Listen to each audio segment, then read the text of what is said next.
नमो भगवते वासुदेवाय।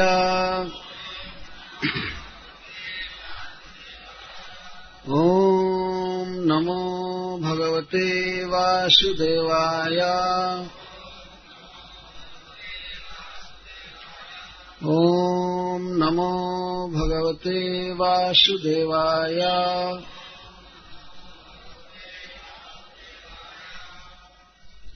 तत्राभिषिक्तः प्रजतः तामुपोष्य विभावरीम् समाहितः पर्यचरत् ऋष्यादेशेन पुरुषम्।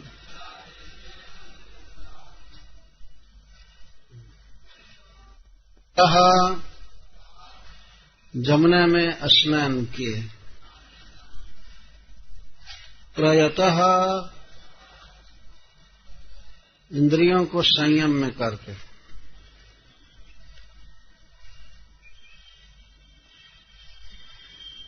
उपोष्य उपवास किए। ताम जिस दिन पहुंचे थे उस विभावरीम रात्रि में। समाहितः मन और इंद्रियों को एकाग्र करके। पर्यचरत् परिचर्या करने लगे, पूजा करने लगे। ऋष्यादेशेन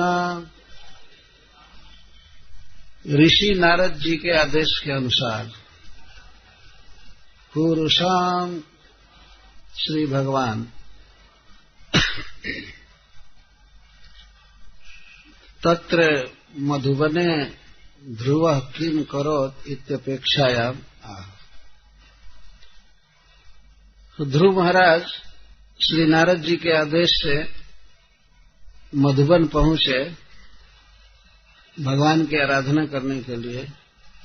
तो वहां पहुंचकर उन्होंने क्या किया, किस प्रकार भगवद आराधना किया, इसका वर्णन श्री मैत्रेय जी करते हैं। तत्र अभिषिक्त। सर्वप्रथम जब ध्रुव महाराज मधुबन पहुंचे तो वहां पहुंच करके उस रात्रि को उन्होंने उपवास किया, कुछ खाया नहीं। किसी तीर्थ में पहुंचने पर यह नियम है कि उस दिन नहीं खाना चाहिए।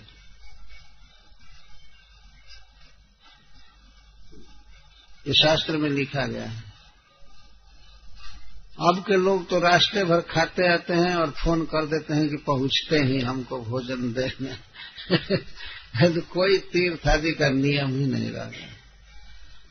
तो रास्ते में तो कोई खाने का ठिकाना था नहीं ध्रुव महाराज के। जैसे तैसे गए होंगे, कई दिन लगा होगा। वो 350 पौने 400 किलोमीटर है कानपुर से। लेकिन वहां पहुंच करके उपवास किए। ताम उपोष्य विभावरीम। ताम विभावरीम उपोष्य। ताम का अर्थ जिस रात्रि में पहुंचे थे, जिस दिन पहुंचे थे उस रात्रि में उपवास किए। शास्त्र के आदेश को मानना चाहिए, भले कष्ट हो उसके पालन में। आज के लोग तो कोई कष्ट सहना ही नहीं चाहते हैं। बहुत कंफर्ट जीवन, आराम की जिंदगी जीना चाहते हैं बस। और कभी कभी तो लोग ऐसा समझते होंगे कि प्राचीन काल के लोग मूर्ख थे, इतना क्यों कष्ट सहते थे। हम लोग चतुर हैं, सब चीज आराम से खाते हैं, सोते हैं, पहनते हैं। परंतु शास्त्र हमारे अभ्युदय के लिए, चेतना की शुद्धि के लिए कुछ नियम बनाता है, तो उन नियमों का अवश्य पालन करना चाहिए।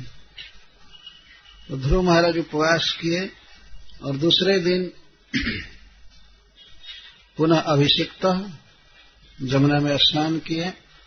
स्नान करके समाहित अपने चित्त को एकाग्र किए। जो जो बातें नारद जी ने कहा था उन बातों का वे चिंतन कर रहे थे, भगवान के रूप आदि का चिंतन, और परिचर्या करने लगे, सेवा करने लगे भगवान की। एक बहुत महत्वपूर्ण बात है इस श्लोक में कि ऋष्यादेशेन, ऋषि आदेशेन, ऋषि के आदेश से कर रहे थे जो भी करना था। भगवान को पाने के लिए अथवा अध्यात्म में विकास करने के लिए इस बात पर ध्यान देना बहुत आवश्यक है। ऋषियों के आदेश हैं, किसी भी व्यक्ति के लिए गुरु का आदेश होता है, तुम्हें यहाँ रहना है, ये खाना है, ऐसे करना है, ऐसे भगवान की पूजा करनी है। तो श्री ध्रुव महाराज देवर्षि नारद जी के आदेश का पूरा पूरा ध्यान रख रहे थे और उसके अनुसार पुरुषम पर्यचरत।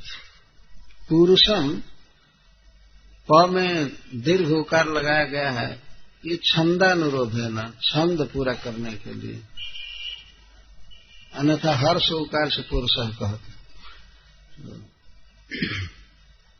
ऋष्यादेशेन पुरुष, पुरुषम का अर्थ है श्री भगवान, उनका प्रसिद्ध नाम ही है पुरुष।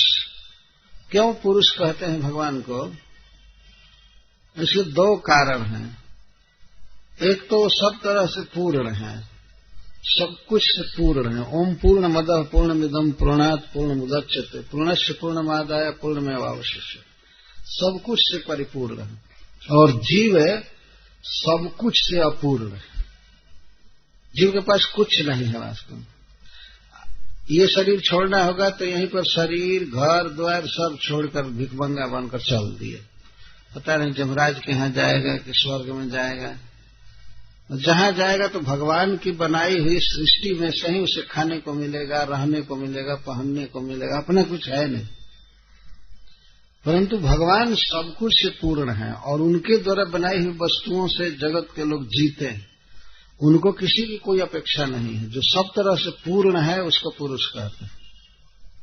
और पुरुष शब्द का एक अर्थ है पूर्व में शयन करने वाला, पुरी में शयन करने वाला, वास करने वाला। तो प्रकृति के अंतर्जामी, ब्रह्मांड के अंतर्जामी और समस्त जीवों के हृदय में रहने वाले अंतर्जामी भगवान को पुरुष कहते हैं। ये भगवान श्री कृष्ण के 3 पुरुषावतार हैं, कारणोदकशाही पुरुष, गर्भोदकशाही पुरुष और क्षीरोदकशाही पुरुष। और क्षीरोदकशाही पुरुष ही अपने को सबके हृदय में एक्सपांड करते हैं। तो वे सर्वज्ञ हैं, सर्वव्यापक हैं, सारे जगत को उत्पन्न करते हैं, सबको ज्ञान देते हैं। मत्तः स्मृति ज्ञानमपोहनम च, वस्तुएं दिए हैं, शरीर दिए हैं, ज्ञान देते हैं, सबके पुरी में, सबके हृदय में रहते हैं, इसलिए उनको पुरुष कहते हैं। यह गुण केवल भगवान विष्णु में है और किसी देवता में यह गुण नहीं है कि वे सभी प्राणियों के अंतःकरण में बस सकें और स्मृति ज्ञान आदि दे सकें। भगवान एक हैं और अनंत अनंत कोटि जीवों के हृदय में उनको ज्ञान दे रहे हैं, विस्मृति दे रहे हैं, जो भी देना है दे रहे हैं, उनको पुरुष कहते। ऐसे परम पुरुष है श्री कृष्ण का, भगवान विष्णु का परिचरण करने लगे, सेवा करने लगे। तो किस प्रकार से ध्रुव महाराज आहार में संकोच करते जाते थे, आहार को संकुचित करते जाते थे और तपस्या को बढ़ाते जा रहे थे, यहाँ यह वर्णन किया जा रहा है। दिन पर दिन आहार संकुचित हो जाता था और तपस्या बढ़ रही थी। बहुत स्पष्ट रूप से यहाँ दिखाया गया।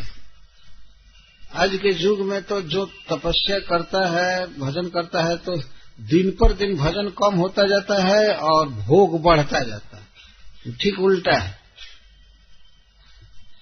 इस संसार में हम लोग देखते हैं यही बात। लेकिन ध्रुव महाराज की तपस्या सुनिए। त्रिरात्रांते कपित्थवदरासनः आत्मवृत्त्यनुसारेण मासम निन्यर्चयन् हरिम। पहले महीने को किस तरह से उन्होंने पार किया?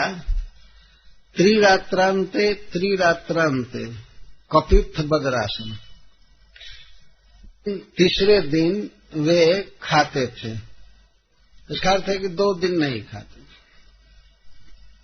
3 दिन के बाद खाते थे। तीसरे दिन के अंत में खाते थे।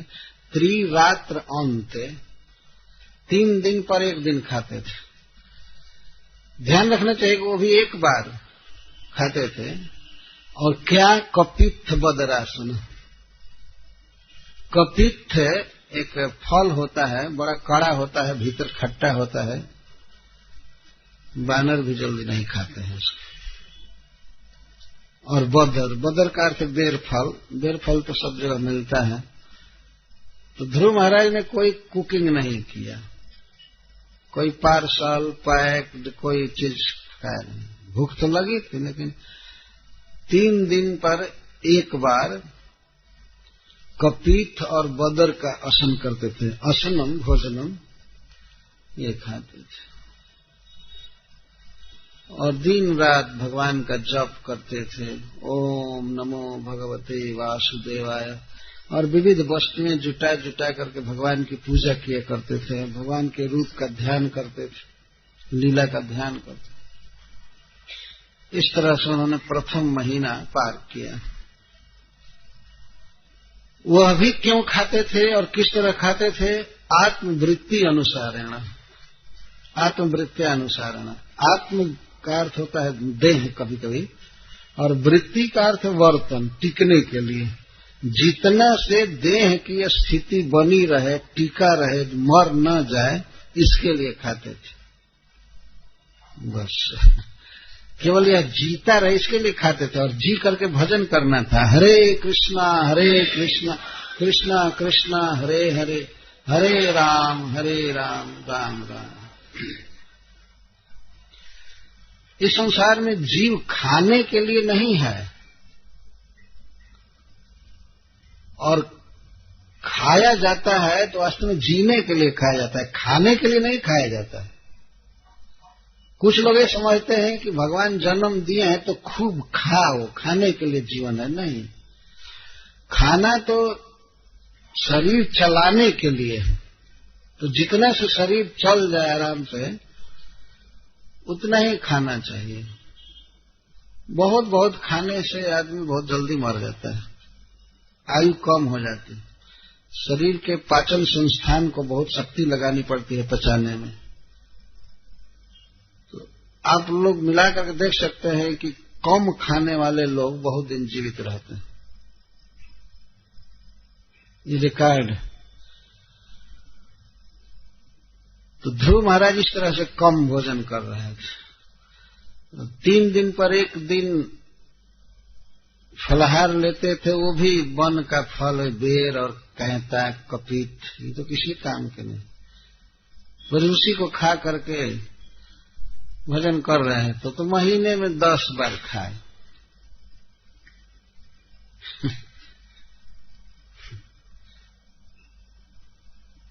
आत्मवृत्ति अनुसार है, जिससे कि शरीर चल जाए, गिर न जाए। ऐसे नहीं कि बोली भी ना निकले, ध्यान न करे और सो जाए। इसके लिए थोड़ा शक्ति देने के लिए खा लेते थे। आत्मवृत्ति अनुसार है। जीने के लिए खाया जाता है, खाने के लिए नहीं जीवित रहता है व्यक्ति। जैसा हम लोग देखते हैं, किसी के पास मान लीजिए कार है, जीप है, तो उसमें वो डीजल या पेट्रोल डालता है, इसके बाद गाड़ी चलाता है। तो गाड़ी चला रहा है पेट्रोल खाने के लिए नहीं, पेट्रोल खाता है, डालता है अपने टंकी में चलाने के लिए, गाड़ी चलाने के लिए ले रहा है। और पेट्रोल लेने में उसको अच्छा नहीं लगता है जब दाम लगता है। वो सोचता है कि बल्कि 2 बूंद में ही पूरा दिन भर चलेगा, अच्छा है। ऐसा मैंने सुना कि एक वैज्ञानिक आविष्कार किया एक गाड़ी की, कि 1 लीटर में 100 किलोमीटर गाड़ी जा सकती है, कार 1 लीटर। तो उसके आविष्कार को ये तेल बेचने वालों ने बंद करा दिया। नहीं, ऐसा नहीं होना चाहिए, फिर हमारा तेल कहाँ जाएगा। उनके तेल की खपत होनी चाहिए। अतः 1 लीटर में ज्यादा से ज्यादा जाए तो 15 किलोमीटर, लाइक इस तरह से, ऐसे वैसे।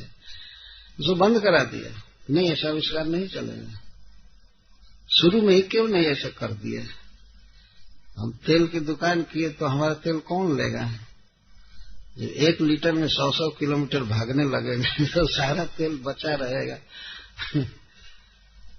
तो तेल हम लोग डालते हैं गाड़ियों में गाड़ी चलाने के लिए, इसलिए कि गाड़ी चला रहे हैं तेल पीने के लिए, और जी रहे हैं और जी करके भगवान का स्मरण कर रहे हैं। हरे कृष्णा कृष्णा कृष्णा हरे हरे, हरे राम राम राम। तो ध्रुव महाराज ने इस तरह खाया, आत्मवृत्ति अनुसारेण, शरीर चलाने के लिए खा लेते थे।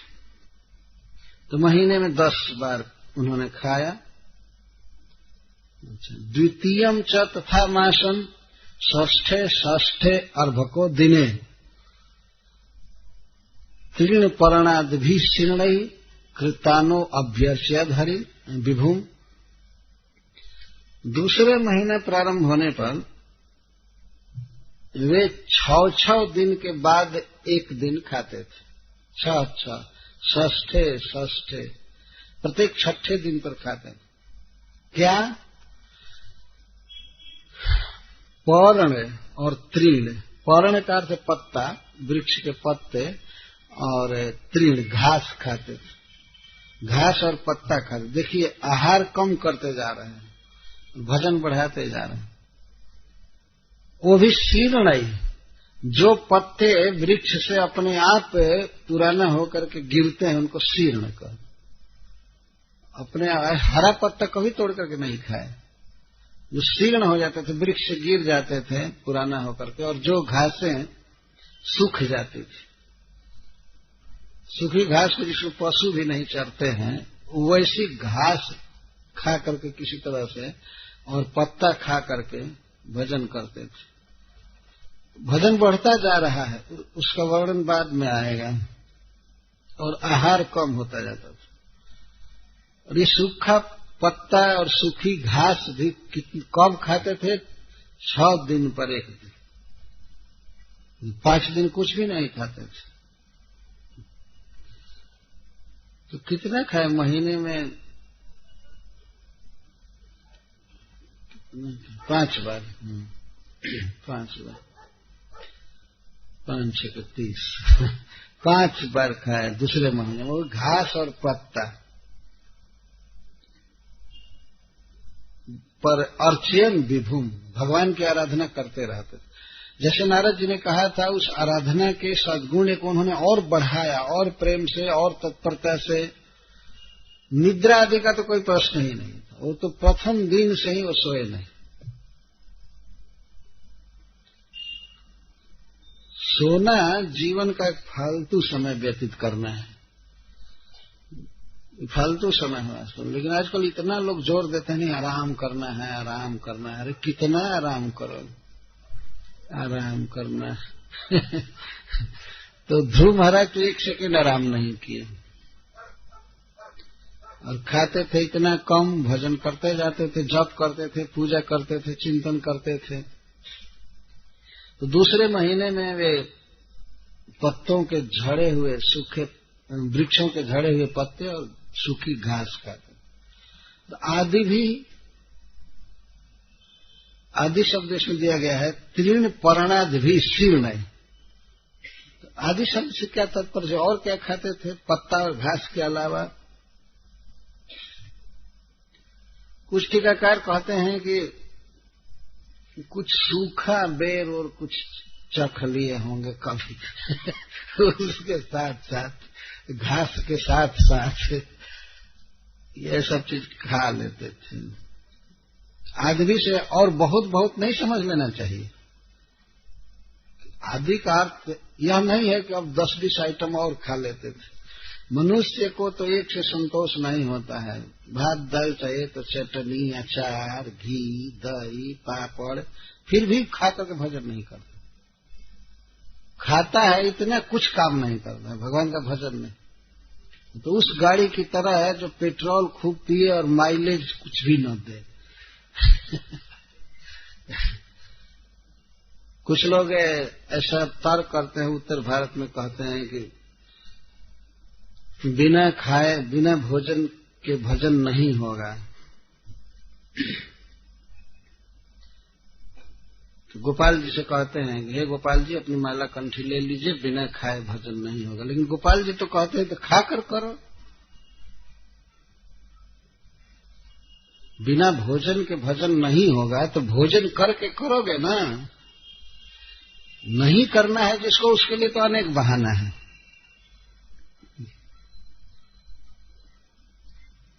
कहते हैं भोजन के बिना भजन नहीं होगा।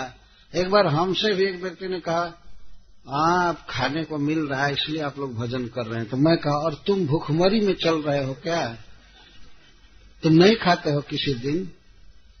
भगवान का सब कुछ खा कर बेईमान कहीं के 2-4 माला भी जप नहीं करते हो और कहते हो कि भूखे भजन न होई गोपाला, ले लो अपन कंठी माला।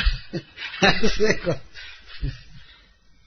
भोजन तो गोपाल जी दे रहे हैं ना सबको, भजन तो करना चाहिए। जो भजन करता है वो बिना खाए भी करता है। हम लोग तो एकादशी को भी भजन करते हैं, एकादशी को तो उतना खाने को मिलता नहीं। और नहीं भजन करने वाला तो फीस्ट दीजिए तब भी नहीं करेगा, वो खाकर सीधे सो जाएगा। छोड़ो, भजन से क्या लेना देना। कुछ लोग कहते हैं कि भजन और भोजन से कोई संबंध नहीं है, कुछ भी खाओ कुछ भी खाओ, लेकिन नहीं, भोजन ही आधार है भगवत भजन का। नारद जी ने कहा कि वन के कंद मूल फल आदि खाना, तो ठीक उनके आदेश के अनुसार ध्रुव महाराज खा रहे हैं। सूखा पत्ता और सूखी घास खाना, ये तो हम लोगों के कल्पना से भी बाहर की बात है। किसी दिन सूखी रोटी दे दी जाए तो गरम दिमाग हो जाएगा कि क्या दे दिया, इसमें घी क्यों नहीं लगाया। कैसे पूर्व के लोग भजन किए हैं, भगवान को पाए। इसीलिए तो 6 महीने के भीतर ध्रुव महाराज भगवान को पा गए। ये लगन थी, कृष्ण के लिए कर रहे थे, सब पाने के लिए व्रत कर रहे थे। प्रभु कहे सनातन कृष्ण से रतन धन अनेक जतन ते मिला है। कृष्ण अनेक जत्न करने से मिलते हैं। इन साधनों में शक्ति नहीं है भगवान को पाने की, लेकिन जब हम ये साधन करते हैं, दुख सहते हैं, तब प्रभु पिघल जाते हैं। भगवान द्रवित हो जाते हैं कि हमारे लिए कष्ट सह रहा है, इसलिए वो मिल जाते हैं। सब व्रत उपवास आदि देखकर भगवान प्रसन्न होते हैं। तो दूसरा महीना इस तरह से पूजा में बिताए।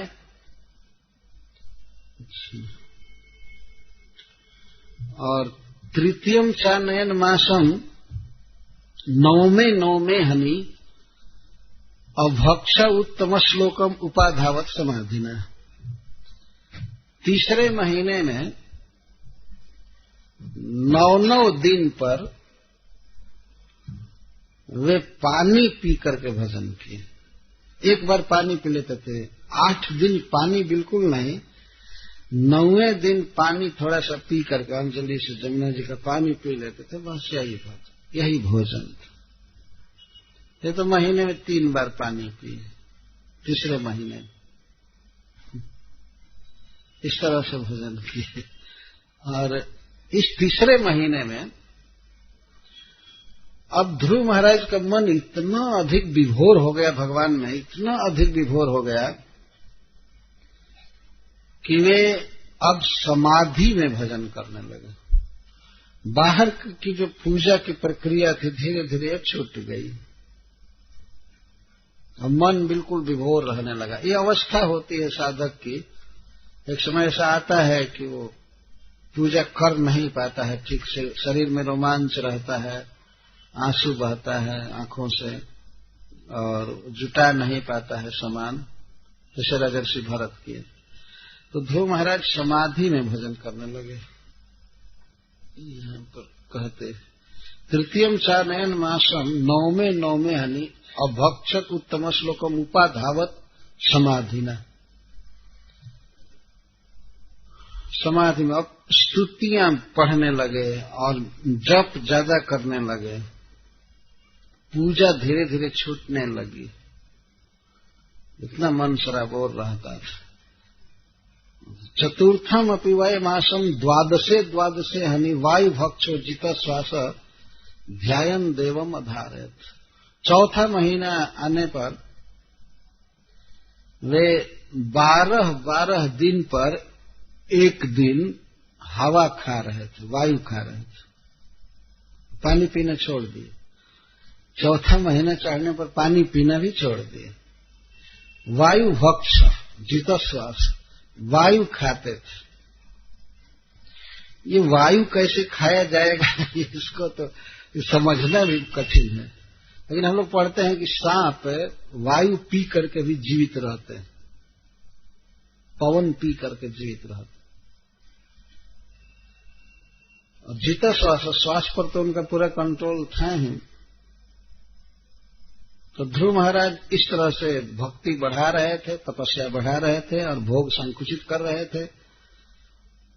12 दिन पर एक दिन हवा खा रहे थे।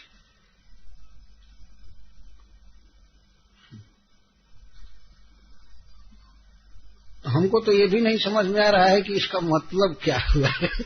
मैं सत्य कहता हूं, लेकिन मैं कथा कहने में कह देता था कि 12 दिन पर सांस लेते थे एक दिन, तो 11 दिन सांस नहीं लेते थे।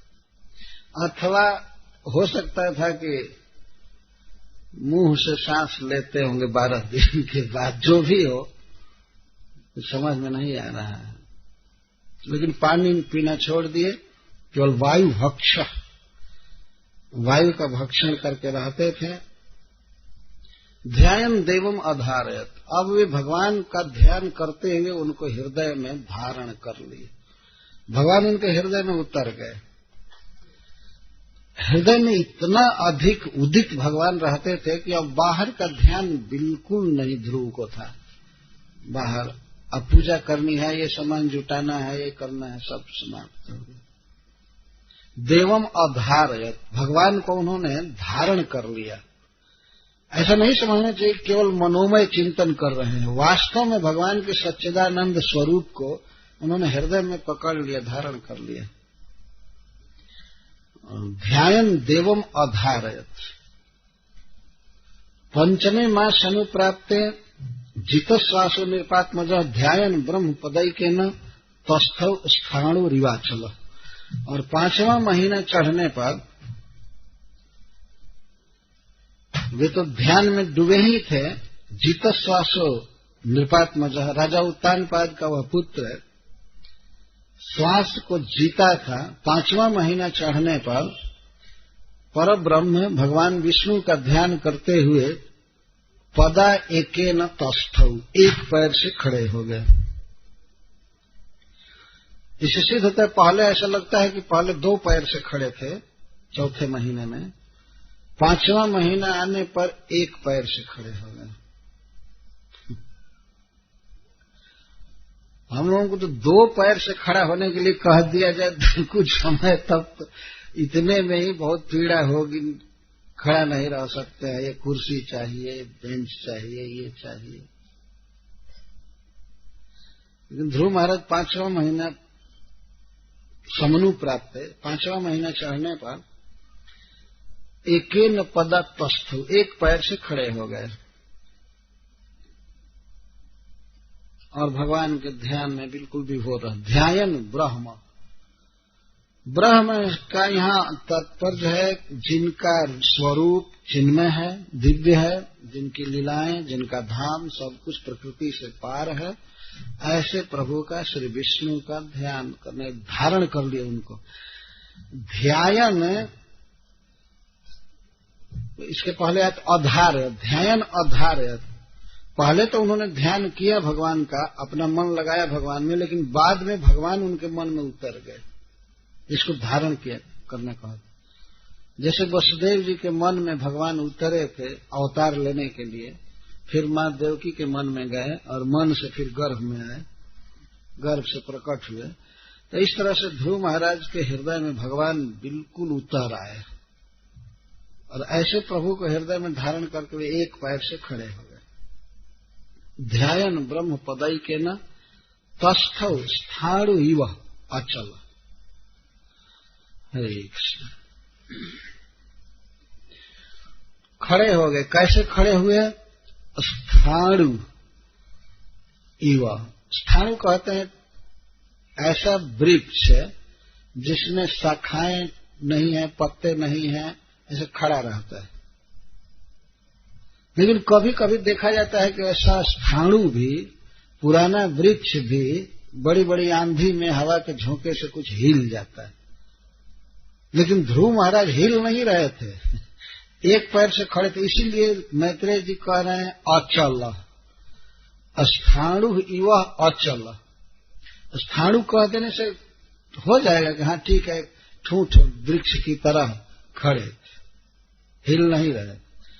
लेकिन वृक्ष कभी कभी हिल जाता है। अतः इनके निश्चलता का वर्णन करते हुए कहते अचल, बिल्कुल कंपायमान नहीं, बिल्कुल नहीं हिल रहे थे।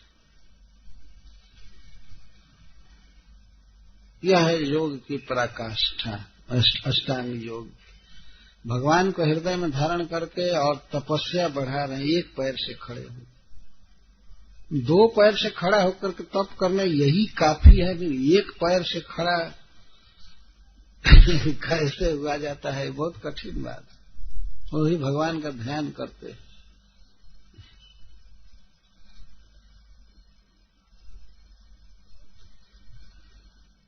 सर्वतो मन आकृष्य हृदय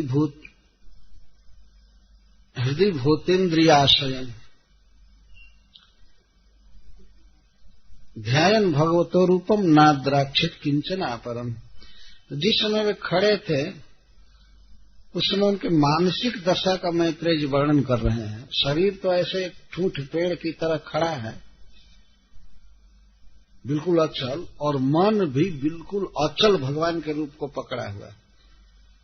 सर्वतो मन आकृष्य, सब ओर से मन को हटा करके, जो मन भूतेन्द्रियाशयम, भूतानी शब्दादि विषय और इंद्रियां जहां सोती हैं, जिसका आश्रय लिए रहती हैं, वास्तव में मन ही कंट्रोलर है इंद्रियों का, और मन शब्द रूप रस आदि को पकड़ता है। ध्रुव महाराज का मन ऐसा हो गया था कि अब वो कोई भी दूसरा शब्द या इंद्रियों की वृत्ति को नहीं पकड़ रहा था, केवल भगवान में लगा हुआ था। सर्वतः मन आकृष्य, सब तरह से मन को आकृष्ट करके भगवान का ध्यान कर रहे थे हृदय में। ध्यान भगवतो रूपम नाद्राक्षित किंचना परम, भगवान के रूप को ही वो देख रहे थे, और किंचन अपि अपरम न अद्राक्षित, और कुछ भी नहीं देखते। और संसार का उनको पूरा पूरा विस्मरण हो गया, केवल भगवान का रूप मन में बसा हुआ था। अब उन्हें ये स्मृति नहीं थी कि मैं ध्रुव नाम का लड़का हूं, मेरा बाप उतानपाद है, मेरा गांव कानपुर है, बिठूर है, बड़ी स्मृति। मैं ये हूं, मुझे ये चाहिए, बस भगवान के रूप में मन लग गया। किंचन अपि न अद्राक्षित, उनका मन कुछ भी दूसरा चीज नहीं देख रहा था, कुछ भी नहीं। यह नहीं समझना चाहिए कि आंख से ध्रुव महाराज और कुछ नहीं देख रहे थे, नहीं, उनका मन अब कुछ भी नहीं देख रहा था। भगवान के रूप के अतिरिक्त और कुछ नहीं दिखाई पड़ रहा था। यह इसका अर्थ है, मन पूरा पूरा विभोर। तो उसमें एक आश्चर्य हुआ। आधारम महदादीनाम प्रधान पुरुषेश्वरम ब्रह्म धारयमाणस्य त्रयो लोकाश्च कंपिरे। जब ध्रुव महाराज परब्रह्म को, भगवान को अपने हृदय में धारण किए और इस तरह खड़े हो गए, तो उस समय तीनों लोक के प्राणी, बड़े बड़े देवता चकंपिरे, कांपने लगे। का इसका अर्थ है कि ध्रुव महाराज का तेज इतना बढ़ गया कि ध्रुव महाराज के तेज को सहन करने में वे समर्थ नहीं हो सके। समस्त तेज के मूल कारण, समस्त तेज के आगार भगवान जिसके हृदय में है, बहुत तेज बढ़ गया। यहां तक कि ब्रह्मा शिव आदि भी कांप गए। कांपने का यहाँ तात्पर्य है ध्रुव महाराज के तेज को सहन नहीं कर पाए। तो कांपने के कई अर्थ होते हैं। प्रेम में भी कंपी होती है, प्रेम का अष्ट सात्विक विकार है, उसमें भी एक कंप है। तो ध्रुव के तेज और ध्रुव की प्रतिभा को देख करके सब लोग कांपे। कांपने का अर्थ है कि तेज सह नहीं सकते। श्रीधर स्वामी जी यही अर्थ करते हैं। अब दूसरे आश्चर्य का वर्णन कर रहे हैं। जदैकपादे न स पार्थिवार्भकस्तस्थौ तदंगुष्ठ निपीडिता मही न नाम तत्रार्धमिभेन्द्रधिष्ठिता धिष्ठिता तरीव सव्ये तरतः पदे पदे। जब ध्रुव महाराज भगवान को हृदय में लेकर के खड़े थे तो उनके अंगुष्ठ निपीडिता मही, उनके अंगूठे से आक्रांत होकर यह पृथ्वी आधा झुक रही थी। अब पृथ्वी आधा झुक रही थी, इसका अर्थ यह नहीं समझना चाहिए कि पूर्ण भूमंडल का आधा भाग झुक रहा है। अंश और अंशी में अभेद होता है। तो पृथ्वी का एक भाग झुक रहा था, उसी के लिए कह रहे हैं पृथ्वी आधी झुक रही थी। झुक रहे थे, उदाहरण दे रहे हैं कैसे, जैसे किसी नौका पर किसी गजेंद्र को यदि चढ़ाया जाए और गजेंद्र थोड़ा सा पैर इधर उधर करे तो जैसे वो नौका कभी सव्य, कभी उत्तर दक्षिण, कभी बाएं दाएं ऐसे डगमग करने लगे, वैसे पृथ्वी डगमग कर रही थी।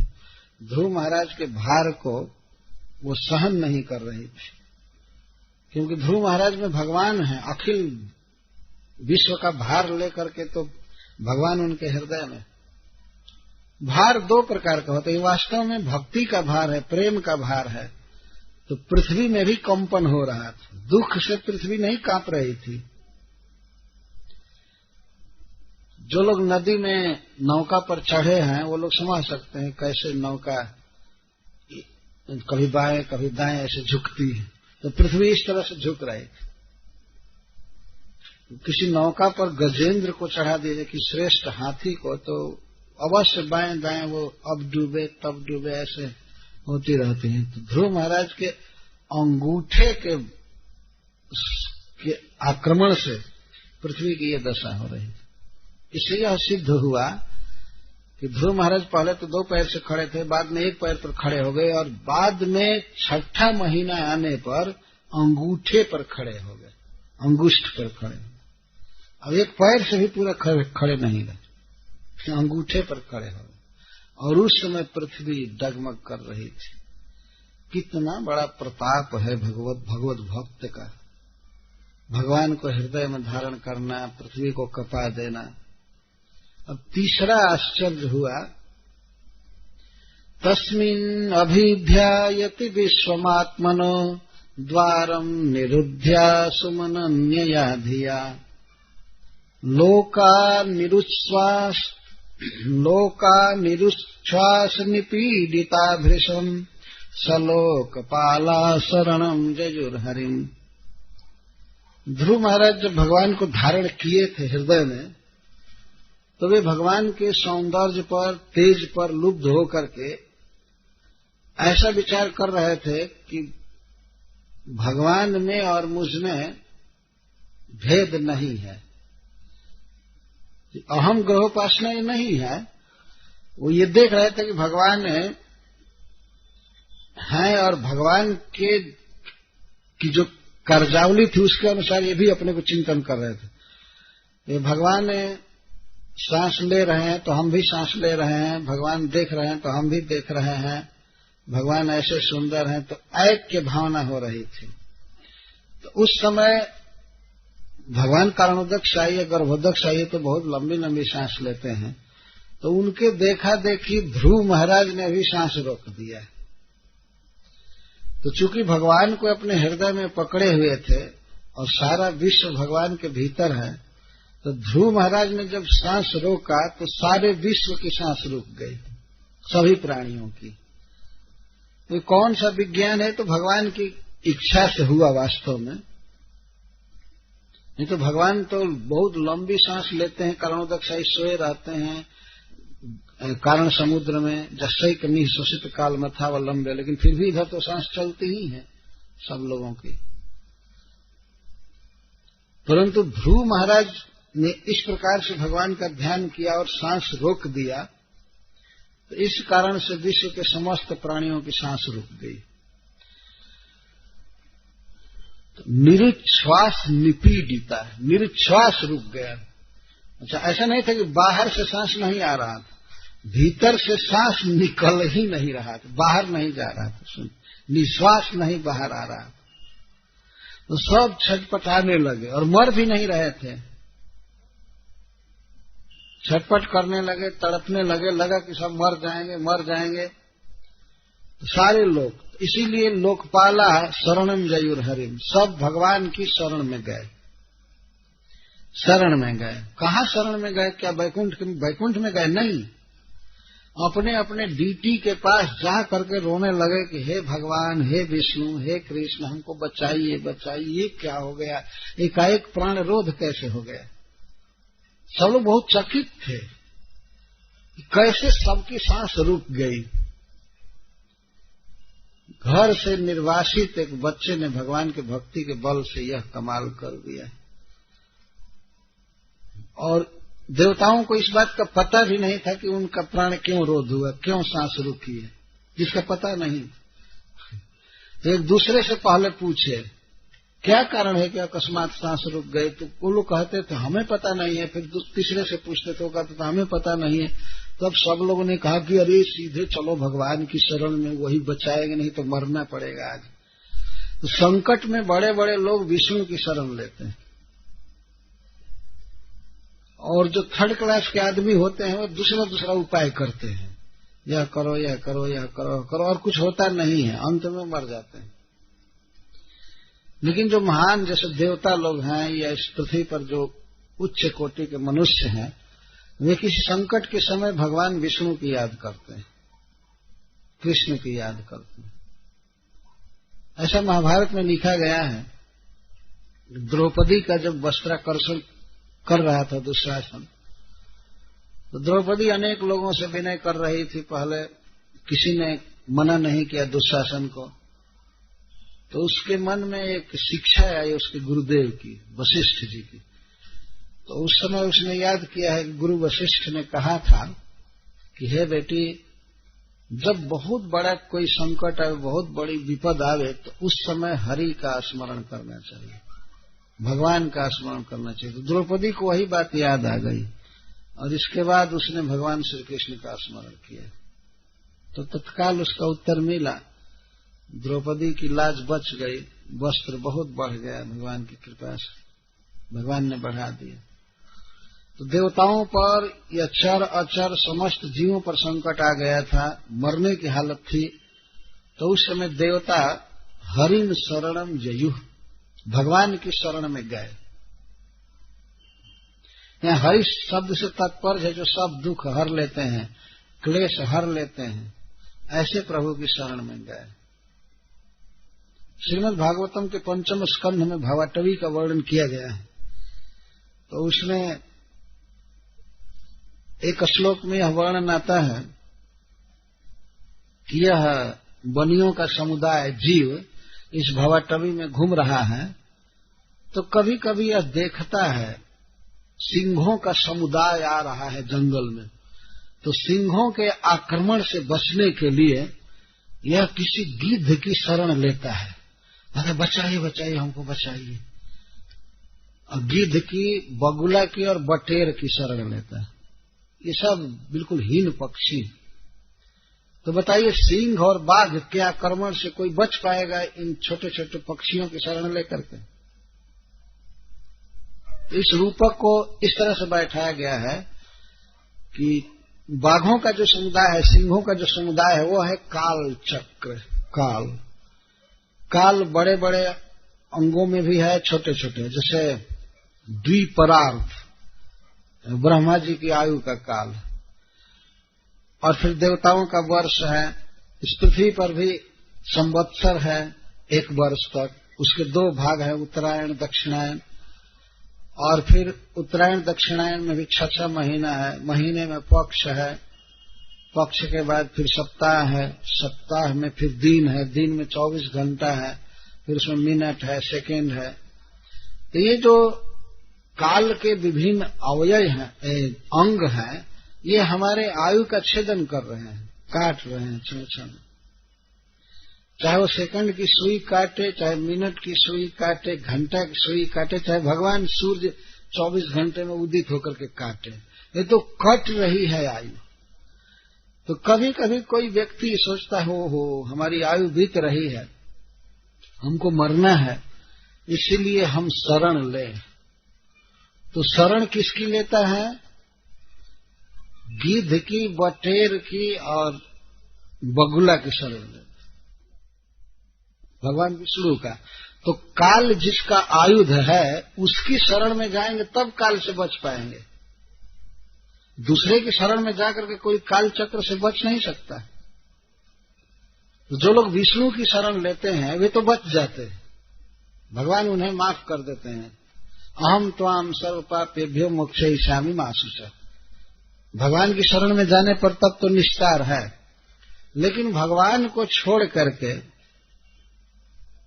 किसी बगुला, गीध और बटेर की शरण में कोई जाए वो कैसे बच पाएगा? जैसे आजकल लोग ज्यादातर गीध, बटेर, बगुला की शरण में ही जा रहे हैं, भगवान की शरण में नहीं जाते।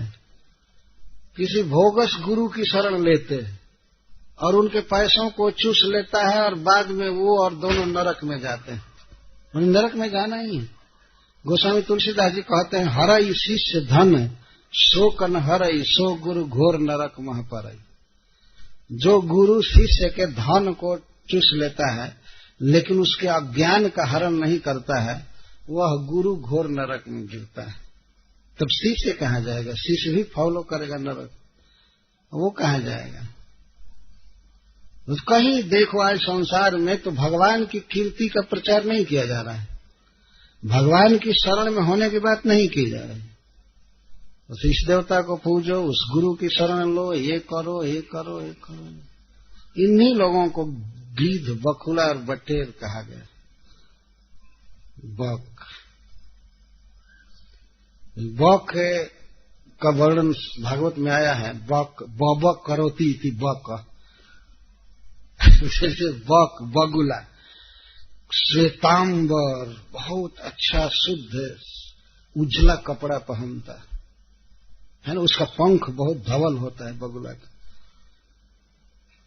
और ध्यान करने में तो ध्यानी बाबा, बाप रे बाप, नदी के तट पर या सरोवर के तट पर उसका ध्यान देखिए।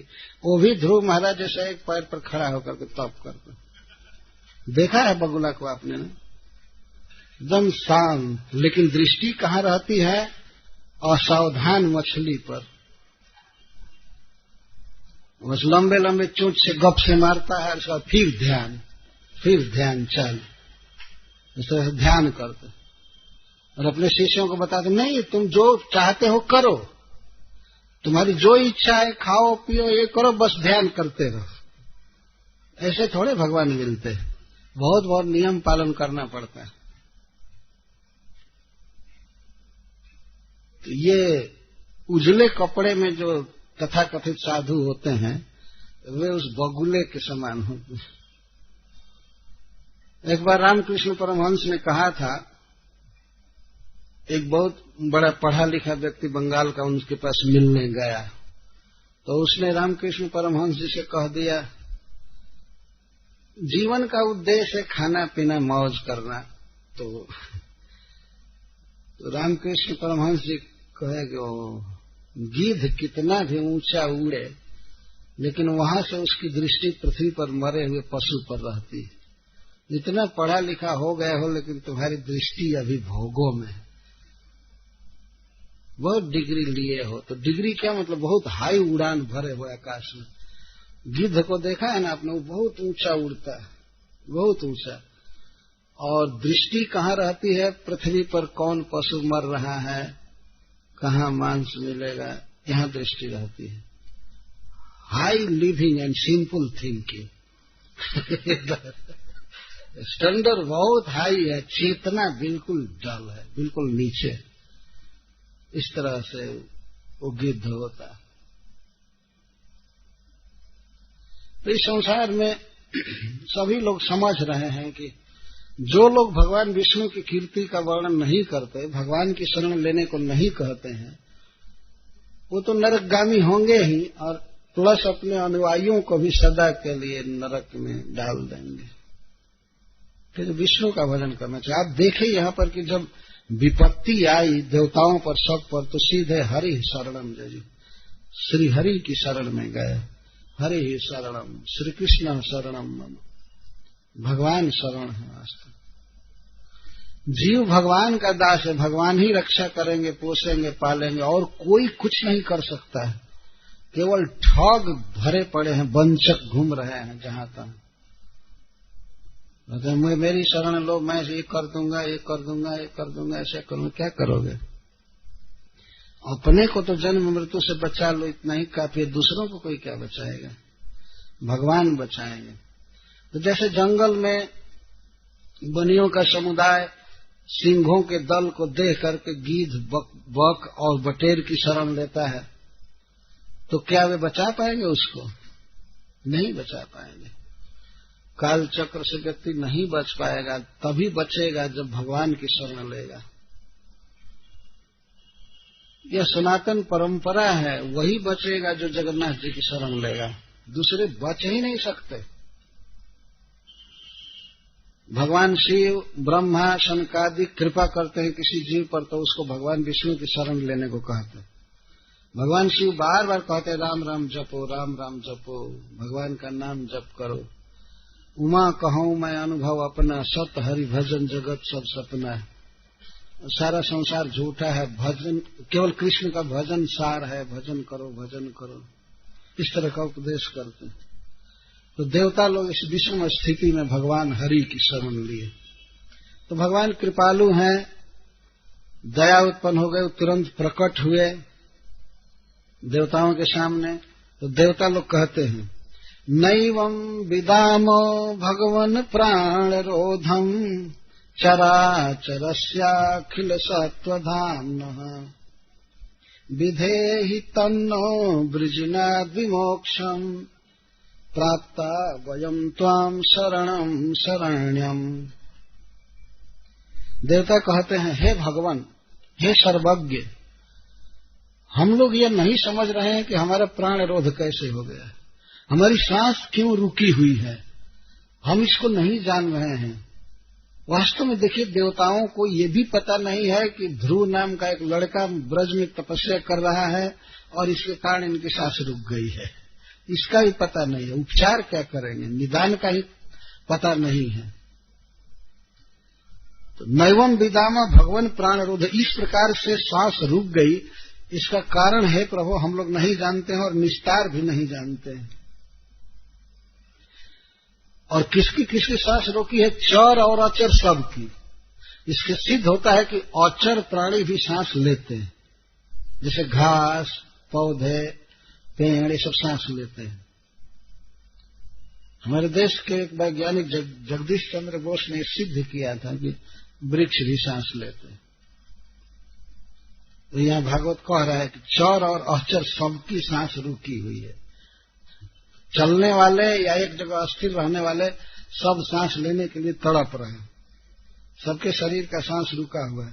तो विधे ही तन्नो वृजनाद् विमोक्षम, हे नाथ इस संकट से हमें मुक्त कीजिए, कोई उपाय बताइए, आप मुक्त कीजिए, मुक्त कीजिए। प्राप्त वयम त्वं शरणम शरण्यम, त्वाम शरणम वयम प्राप्त, हम आपकी शरण में आए हैं। तो मान लीजिए भगवान यह कहें कि मेरी ही शरण में क्यों आए हैं, और की शरण में क्यों नहीं गए? तो कहते शरण्यम, शरण लेने जोग आप हैं और कोई नहीं। सब तो शरणागत यहाँ आए हुए हैं, शरण में कौन किसको रखे? वहां कोई व्यक्ति अगर दूसरे की शरण लेता तो वो तो मरता ही है, जो शरण जिसके शरण में जाता वो भी मरने वाला था। सांस ही नहीं ले सकता है, क्या दूसरे को शरण देगा वो? तो इस तरह से देवता कहते हैं कि प्राप्ता शरणम, प्राप्ता वयम त्वं शरणम शरण्यम, आप शरण्य हैं। जिसकी शरण ली जा सके, जो रक्षा कर सकता है शरणागत की, उसकी इच्छा पूरी कर सकता है, उसको शरण्य कहते हैं। शरण्य, शरण लेने जो, आश्रय लेने जो, वो केवल श्री हरि है, विष्णु है। तो हम सब आपकी शरण में आए। ये सब देवता प्रार्थना कर रहे हैं। प्राप्ता वयम त्वाम शरणम शरण्यम। भगवान से बारंबार ये बात कहनी चाहिए है, प्रभु हम आपकी शरण में हैं, हम आपकी शरण में हैं। त्वमेव माता च पिता त्वमेव, त्वमेव बंधुश्च सखा त्वमेव, त्वमेव विद्या द्रविणम त्वमेव, त्वमेव सर्वम मम देव देव। वाणी से रोज रोज कुछ प्रार्थना करनी चाहिए और भगवान का जप करना चाहिए। कहना चाहिए कि आप ही हमारे रक्षक हैं। गोप्तृत्वे वर्णम ध्रुवम, भगवान ही हमारे रक्षक हैं, इस तरह से श्री कृष्ण का वर्ण करना चाहिए, उनसे कहना चाहिए, मनोभाव होना चाहिए, तब भगवान रक्षा करते हैं। तो देवताओं ने जब इस तरह से हाहाकार किया, हमारी रक्षा कीजिए रक्षा कीजिए, तब श्री भगवान वाच, भगवान ने कहा, भगवान ने हंसकर कहा, मां भयिष्ठ बालम तपसो दुरत्यया निवर्तयिष्ये प्रतिजात स्वधाम। अब जतो ही वह प्राण निरोध आसीद औतान पादिर्मयी संगतात्मा। भगवान ने पहले कारण नहीं बताया कि क्यों सांस रुकी हुई है। पहले कहते हैं मां भयिष्ठ, भय मत करो, भय मत करो, कोई नहीं मरेगा। सांस भर रुकी हुई है ना, तो इसे थोड़े कोई मर जाएगा। देखिए भगवान की व्यवस्था, कहते नहीं कोई नहीं मरेगा, और उसी समय सांस चालू भी हो गई। भगवान के शरण में लोग आए तो सबकी सांस यथावत चालू हो गई। भगवान कहते हैं मां भयिष्ठ।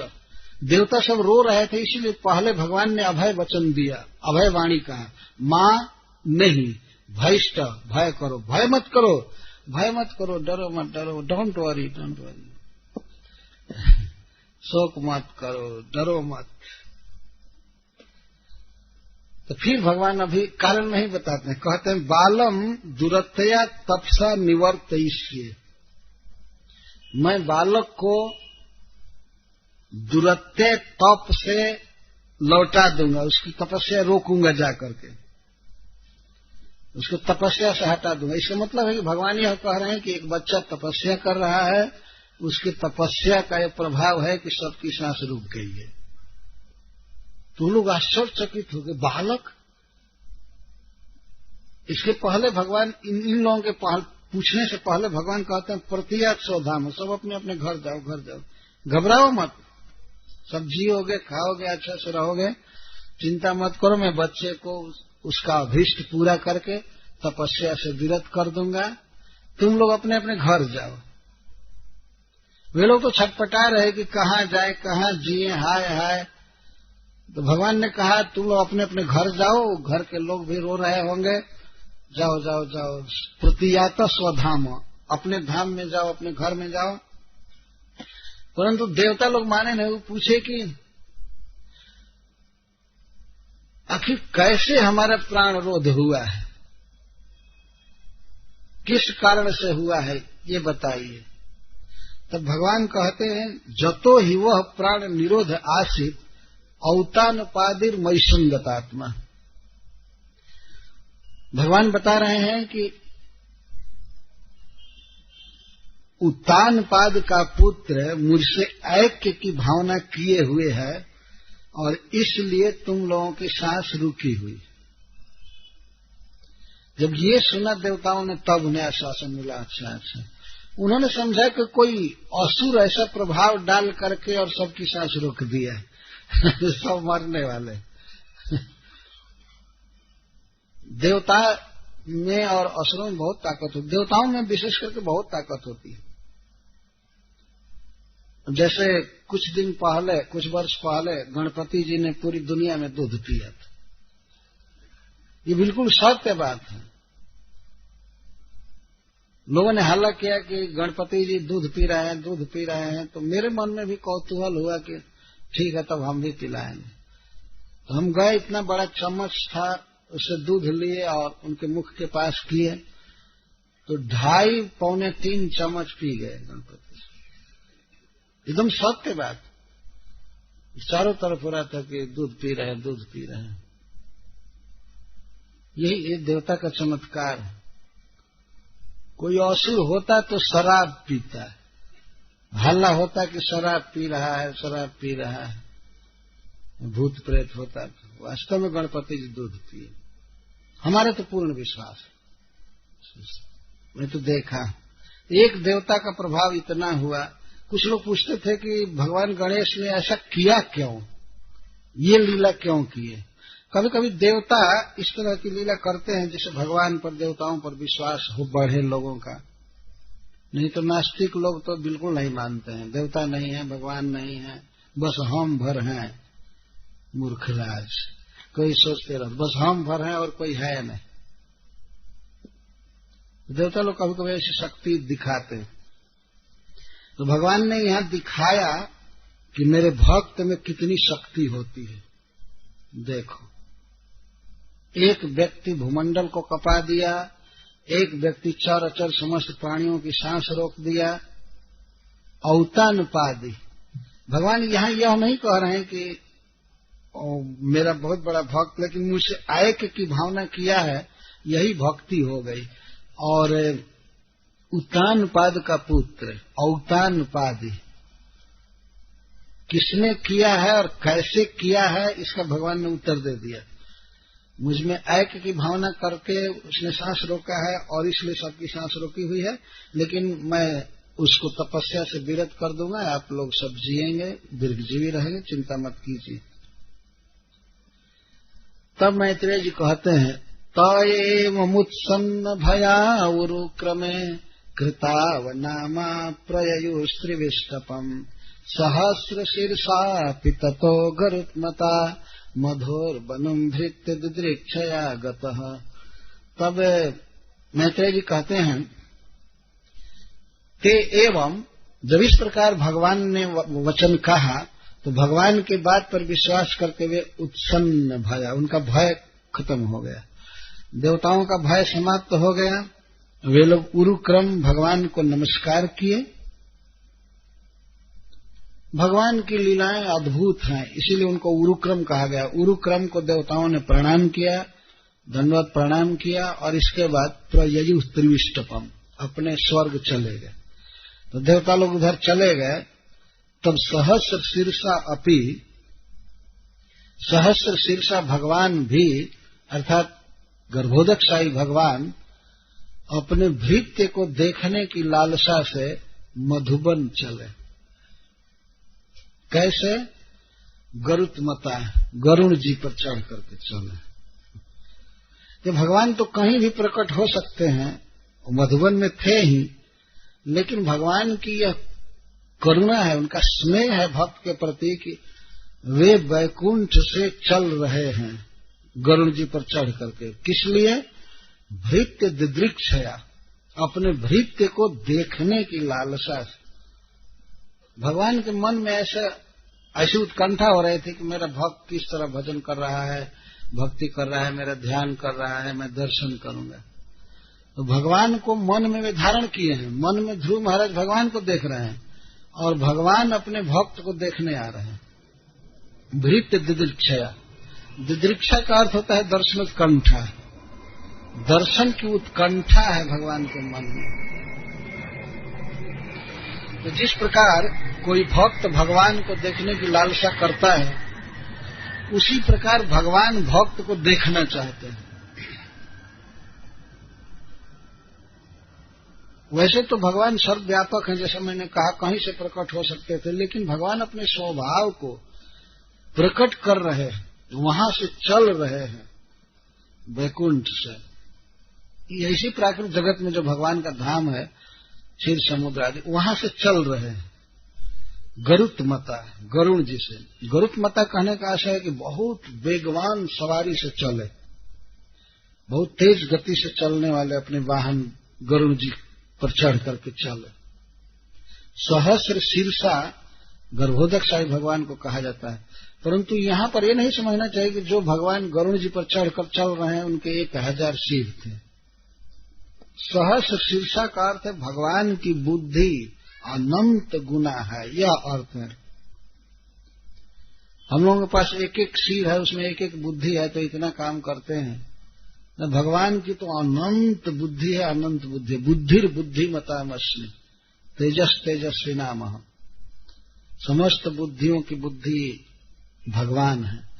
तो सहस्र का यह अर्थ है कि भगवान सर्वज्ञ है, सर्वशक्तिमान है। अपने भृत्य ध्रुव को देखने की लालसा से वे चले। कहाँ चले? मधुर वनम, मधुबन में आए देखने के लिए। यदि उनका ये धाम है, उनका नित्य घर है, लेकिन फिर भी भगवान आने की लीला कर रहे हैं। धृत दुदृक्षया। इससे यह सिद्ध होता है कि केवल भक्त ही भगवान का दर्शन नहीं करते हैं, भगवान भी भक्तों का दर्शन करते हैं। जैसे हम लोग भगवान का दर्शन कर रहे हैं, तो हमसे ज्यादा उत्कंठा से भगवान हम लोगों का दर्शन करते हैं। ऐसे वृंदावन में एक घटना घटी थी। एक सूरदास जी थे, स्वामी शरणानंद, जन्म से ही अंधे थे, तो फिर भी वे बांके बिहारी जी का दर्शन करने रोज जाते थे। वृंदावन में बांके बिहारी जी बहुत प्रसिद्ध हैं। तो कुछ नवयुवकों ने एक दिन व्यंग किया कि स्वामी जी आप क्यों रोज मंदिर में आते हैं? आपको तो दिखाई नहीं पड़ता है, आप तो बांके बिहारी को देख नहीं पाते हैं, तो आप क्यों आते हैं? तो स्वामी जी ने कहा कि हमको नहीं दिखाई पड़ता है, क्या बांके बिहारी भी अंधे हो गए हैं क्या? मैं तो इसलिए आता हूं कि वे अपने सेवक को देख लें, हम पर नजर डाल दें कि हाजिरी दे गया।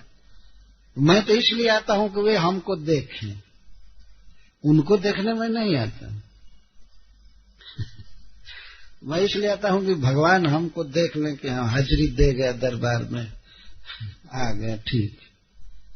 अब इसके बाद वो लड़के सब बहुत लज्जित हुए, उनको प्रणाम करके क्षमा मांगने लगे कि हम लोग ऐसा कह दिए। वास्तव में भगवान दृष्टि डालते हैं। भगवान के मंदिर में जब हम जाते हैं तो भगवान कृपा दृष्टि, स्नेह दृष्टि डालते हैं। तो मंदिर में जाने वाला व्यक्ति जो भगवान की कृपा दृष्टि को पाया है, कभी दुख में नहीं रह सकता है, कभी कष्ट में नहीं रह सकता है। भगवान सारा दुख हर लेते हैं। निरोग रहने के लिए भी जाना चाहिए। भगवान दृष्टि डाल देते हैं तो बड़े से बड़े रोग दूर हो जाते हैं। जो दवाओं से और डॉक्टर से दूर नहीं होते हैं, वे जगन्नाथ जी के बड़े बड़े नेत्रों से दूर हो जाते। जब देख देते हैं बस दूर हो जाते। यह बिल्कुल सत्य बात। भगवान देखने चलते, देखते, और मंदिर में पर्दा हटा करके आखिर देखने के लिए ही है ना। वो तो देखते हैं, इसलिए जाना चाहिए कि भगवान हमको भी देखिए, देखिए मैं गरीब व्यक्ति, दीन दुखी आपके यहाँ आ गया, आप हमको भी देखिए, हमारी दशा को देखिए, ये कहना चाहिए ठाकुर जी से। भगवान वास्तव में देखते हैं और दुख दूर कर देते हैं। तो यहाँ वर्णन है कि ध्रुव को देखने के लिए भगवान चले मधुबन में। जब भगवान आए तो देखने लगे ध्रुव को। गरुण जी पर भगवान चढ़े थे। गरुण जी की शक्ति है कि वो आकाश में भी अस्थिर रह सकते हैं, पृथ्वी पर भी रह सकते हैं। ये उनकी अद्भुत शक्ति है। तो आकाश में ही थे गरुण जी और नीचे आ चुके थे, उसी पर बैठ करके भगवान अपने भक्त का दर्शन कर रहे हैं। कैसा भक्त? जिसके हृदय में केवल भगवान है। भीतर आंखें बंद करके खड़े होकर के ध्रुव महाराज कृष्ण को देख रहे थे। बिल्कुल यहाँ जो भगवान प्रकट हो गए थे, केवल मनोमय मूर्ति नहीं थी, भगवान वास्तव में सच्चिदानंद स्वरूप से उनके हृदय में प्रकट हो गए थे। उद्धव ध्रुव महाराज देख रहे थे खूब ध्यान से, बाहर का कोई अनुसंधान नहीं था। और गरुड़ पर चढ़ करके भगवान अपने भक्त को देख रहे थे। ध्रुव को कोई ध्यान नहीं था कि बाहर भी भगवान आकर के खड़े हैं, बैठे, इसका ध्यान नहीं था। चित्त अंतर्मुख था और इसलिए वे बाह्य अनुसंधान से शून्य थे, अतः विष्णु को देख नहीं पाए, भगवान को देख नहीं पाए। तो भगवान इस दशा को देख रहे थे। तो भक्त भगवान को देख रहा है, हृदय में भगवान उसको देख रहे हैं। खड़े खड़े बच्चा अंगूठे के बल पर खड़ा होकर के भगवान का दर्शन कर रहा है भीतर हृदय में, तो भगवान भी देखते रहे। कुछ देर तक दर्शन करने के बाद भगवान ने सोचा कि यदि भीतर के अपने स्वरूप को मैं तिरोहित नहीं करूंगा तो यह फिर बाह्य दृष्टि करेगा नहीं, बाहर देखेगा नहीं। इसलिए भगवान ने सहसा उस रूप को तिरोहित किया। कैसा रूप है ध्रुव महाराज के हृदय में प्रकाशित हो रहा था, मैत्रेय वर्णन करते हैं, बहुत सुंदर वर्णन करते हैं। सवै धिया योग विपाक तीव्रया हृत पद्म कोशे स्फुरितम तडित प्रभम। भगवान किस प्रकार ध्रुव के हृदय में बिल्कुल प्रकट थे, जैसे बिजली चमकती है, जितना स्पष्ट दिखती है बिजली विद्युत, उतना स्पष्ट भगवान को हृदय में ध्रुव महाराज देख रहे थे, एकदम कंप्लीट, चूंकि साक्षात सच्चिदानंद भगवान हृदय में स्फुरित हो रहे थे। हृत पद्म कोशे स्फुरितम तडित प्रभम, हृदय रूपी कमल पर भगवान तडित प्रभम बिजली की आभा के समान बिल्कुल प्रकट थे। सांवला शरीर, पीताम्बर और मुकुट, कुंडल, हंसी, चरण कमल, हस्त कमल, चारों भुजाओं में शंख चक्र गदा आदि, ये सब बिल्कुल कंप्लीट पूरा वो देख रहे थे। भगवान चमक रहे थे, परम तेजस्वी, परम सुंदर भगवान हृदय में थे। और ध्रुव महाराज देखने में बिल्कुल विभोर थे, उनको अपनी कोई स्मृति नहीं थी। मैं कहाँ खड़ा हूँ या किसका संबंधी हूँ, कुछ किसी चीज का स्मरण नहीं था, केवल भगवान के रूप सुधा सिंधु का आस्वादन कर रहे थे, भगवान के रूप को देख रहे थे। तो भगवान ने एक उपाय किया कि यह आंखें खोले और मुझे देखे बाहर, जो भीतर देख रहा है वो बाहर देखे। तो तिरोहितम सहसैवोपलक्ष्य बहिस्थितम तदवस्थम ददर्श। ध्रुव महाराज एकाएक नहीं देख पाए हृदय में, भगवान ने अपने स्वरूप को उनके हृदय से तिरोहित कर दिया। तिरोहितम, तिरह का अर्थ होता है दूर, हितम ने रखना, तिरोहित कर लिया। जिम ही तिरोहित कर लिए तिम ही ध्रुव महाराज छटपटा गए। रूप क्या हुआ, इसी में उनकी आंखें खुली और वे खड़े थे। जब आंखें खुली तो बहिस्थितम तदवस्थम ददर्श, उन्होंने देखा कि जो रूप हृदय में था वही यहाँ गरुण जी पर खड़ा है, बैठा है। अकस्मात देखे तो कोई अंतर नहीं था, जो भीतर देख रहे थे उसी रूप को बाहर देख। तद अवस्थम ददर्श बहिस्थितम गरुणोपरि स्थितम, गरुण जी पर स्थित तद अवस्थम, जो हृदय में जो जैसा रूप था वैसा ही बाहर देखा। तद दर्शनेना गतसा धुसच्छित अबंध तांगम विनिमय दंडवत दृग्भ्याम प्रपश्यन प्रपिबन निवार्भकस चुंबन निवासन भुजय निवासलिसम। तो ध्रुव महाराज के उस दशा का वर्णन मैत्रेय जी कर रहे हैं। जब ध्रुव महाराज ने भगवान को देखा बाहर तो उनके दर्शन से उन्हें संभ्रम आ गया। संभ्रम का अर्थ होता है हलचल हो जाना या इंद्रियां स्तंभित हो जाना, क्या करूं, क्या पूछूं, क्या बात करूं, क्या खिलाऊं, कैसे बैठाऊं। एकाएक उनके मन में संभ्रम आया। तद्दर्शनेन गत संभ्रम क्षित, और सबसे पहले वे भगवान को देखते हुए और आलिंगन से करते हुए और चुमते हुए से अबंधत चित विनिमय अंगम, अपने शरीर को उन्होंने झुकाया, साष्टांग प्रणाम किया भगवान को। लेकिन इसके पहले वे क्या किए, प्रणाम से पहले मैत्रेय अपिवन युवा अर्भक, यद्यपि वह बच्चा 5-6 वर्ष का था, छोटा बच्चा, लेकिन भगवान को इतना स्नेह से देख रहा था, इतना प्रेम से देख रहा था कि लगता था कि आंखों से वो पी रहा है। दृग्भ्याम प्रपश्यन प्रपिबन इव, प्रकृष्ट रूपेण पीबन इव, लगता था कि भगवान को देख नहीं रहा बल्कि पी रहा। क्या पी रहा था, सौंदर्यामृत, सौंदर्य का अमृत पी रहा था अपने आंखों से। ये प्रश्न हो सकता है कि 5 वर्ष के बालक में ये सौंदर्य वासना कैसे है? सौंदर्य वासना तो सयानों में होती है, लेकिन वास्तव में जीव तो जीव है, वो तो पुरातन है, भगवान का अंश है। शरीर बच्चा था ना, इसलिए भगवान का सौंदर्य सामने आने पर कोई भी व्यक्ति प्रभावित हो सकता है। मनुष्य की तो बात छोड़ दीजिए, पशु पक्षी तक भगवान श्री कृष्ण के सौंदर्य में विभोर हो जाते थे। प्रायो बताम्ब विहंगा मुनयो बनेस्मिन।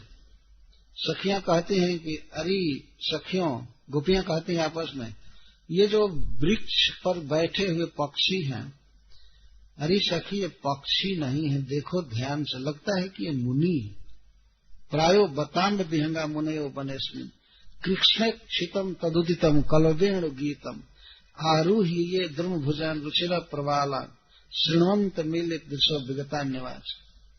देखो इनकी दशा, ये तो उस वृक्ष की ऊंची शाखा पर बैठ करके कृष्ण का दर्शन कर रहे हैं, आधे खुले नेत्रों से दर्शन कर रहे हैं, और उनके मुख से उदित वेणु गीत को सुन करके विगता निवास दूसरी बात करने छोड़ दिए।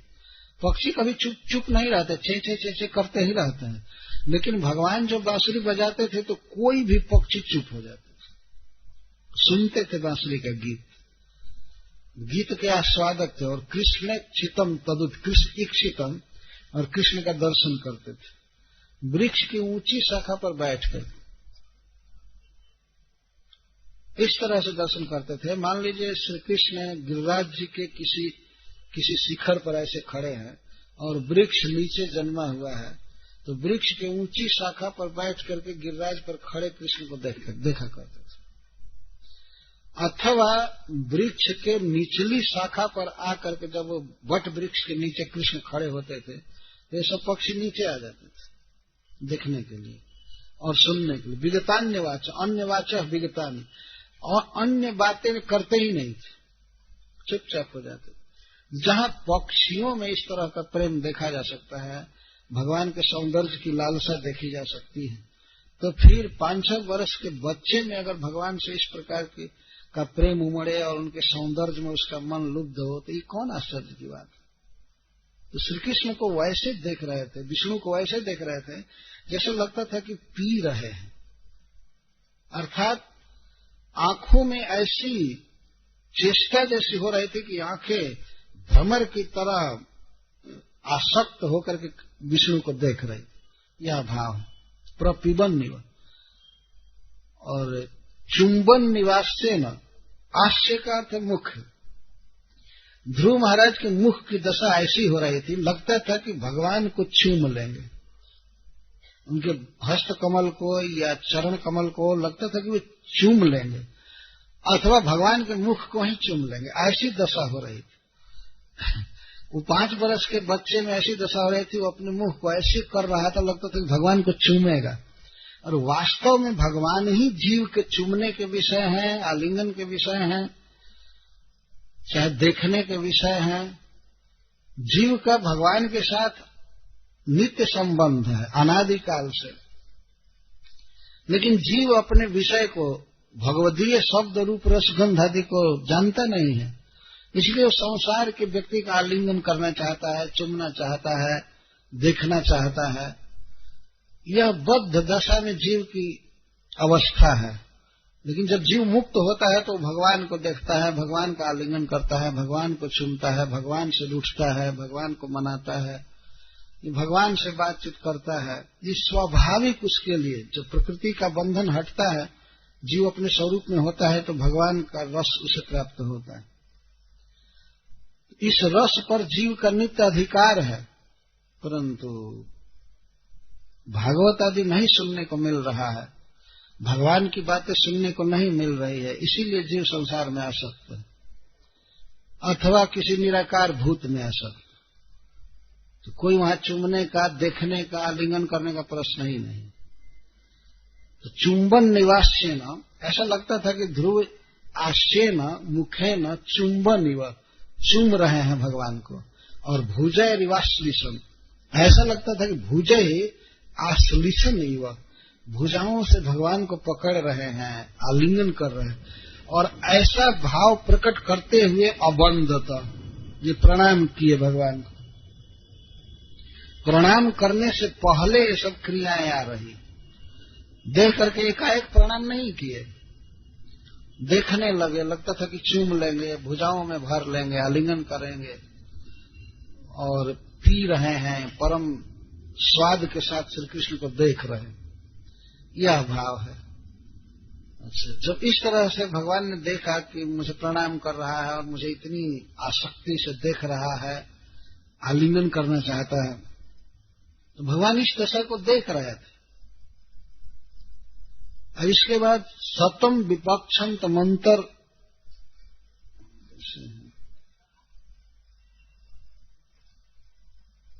सतम विवक्षंत मत विदम हरिर ज्ञात्वा सर्वस्य च हृदयवस्थितः कृतांजलिं ब्रह्ममयेन कंबुना पस्पर्श बालम कृपया कपोले। ध्रुव महाराज इसके बाद खड़े हुए और भगवान के गुणों का वर्णन करना चाहते थे। भगवतः गुणान वक्तुम इच्छन्तम, इच्छा कर रहे थे। विवक्षन्तम का अर्थ बोलना चाहते थे। वास्तव में जीव का स्वरूप है, जब भगवान को निकट आता है, जब भगवान का ज्ञान उसे होता है, तो भगवान के विषय में कुछ बोलना चाहता है। पर ध्रुव तो अभी स्कूल भी नहीं गए थे, इन्हें कोई भाषा का ज्ञान नहीं था, भाषा तक का ज्ञान नहीं था, फिर और भगवान के विषय में बहुत ज्ञान इनको नहीं था, पर बोलना चाहते थे। भगवान के सौंदर्य का वर्णन या दया का वर्णन, उनके ऐश्वर्य का वर्णन करना चाहते थे, लेकिन सतम विवक्षंतम अतद्विदम, लेकिन अतद्विदम, पर उसको जानते नहीं थे। एक तो गुणों का पता नहीं था और बोलने की भी कला नहीं थी। बोलना चाहते थे, भगवान के विषय में बोले। वास्तव में यह एक भक्ति है। जितनी भी जानकारी हो भगवान के विषय में बोलना चाहिए। और कुछ मालूम नहीं है तो महामंत्र तो है ना, हरे कृष्णा कृष्णा कृष्णा हरे हरे, हरे राम राम राम हरे। तो सतम विवक्षंतम वक्तुम इच्छन्तम, ध्रुव महाराज भगवान के गुणों को बोलना चाहते थे, लेकिन अतद्विदम, जानते नहीं थे।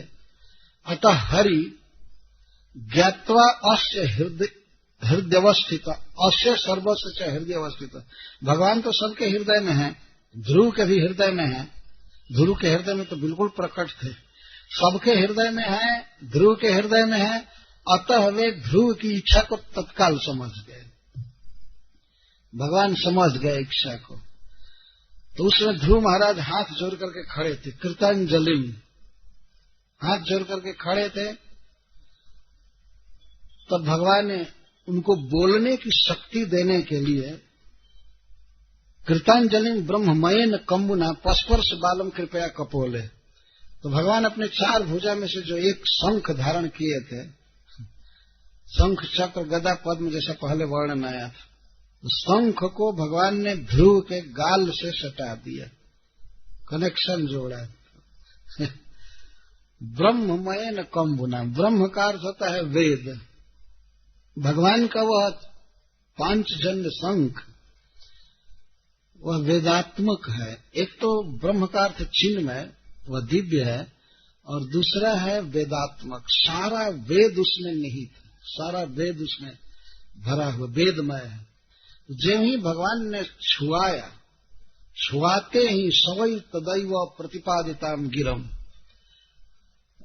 तुरंत ही वेदोक्त वाणी उनको समझ में आ गई। गिरम दैवीन परिज्ञात परात्म निर्णय, भगवान के द्वारा दी हुई वेदात्मिका वाणी, वेद का ज्ञान ध्रुव को तत्काल हो गया, छुआते ही। सवै परिज्ञात परात्म निर्णय, पर और आत्म का निर्णय वे समझ गए। पर का अर्थ परमेश्वर भगवान, और आत्मा का अर्थ जीव। जीव क्या है, भगवान क्या है, दोनों में संबंध क्या है, भगवान का ऐश्वर्य क्या है, जीव की क्या दशा है, इन सारी बातों को वो तत्काल समझ गए। परिज्ञात परात्म निर्णय, तम भक्ति भावो व्यग्रणाद सत्वरम परिश्रुतोरु श्रवसम ध्रुवक्षिते। तो भविष्य में चल करके जो ध्रुव लोक के स्वामी बनने वाले हैं ध्रुव महाराज, भक्ति से प्रेम उत्पन्न हो गया उनको भगवान के चरणों में और भगवान के गुणों का इस प्रकार वर्णन करने लगे।